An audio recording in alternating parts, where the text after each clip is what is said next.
Jangan ngomong. Sampai Lah, bilang. mama. Ngomong apa? Pabrik belangsak yang marah nih. Kayak lu kono lho. Jangan di sini mah. Gaji kamu tuh mau dipotong sampai tenagamu dikuras-kuras sampai. Gimana pendapat Anda tentang Piye? pabrik Kijung?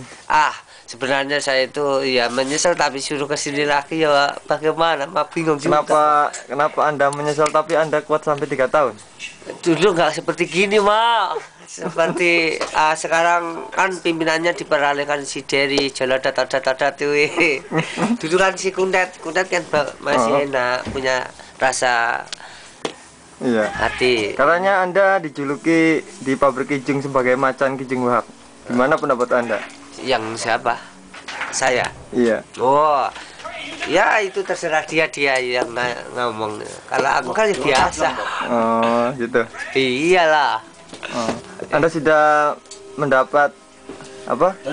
Rekom atau apa belum? Dibilang dapat ya udah, dibilang belum ya belum. Nomornya kan belum saya terima, apanya belum, cuma suruh bayar udah 80.000. Katanya Anda kalau dimarahin mandor katanya sering ngelawan apa gimana? Iya katanya. Parah si jalan datat itu.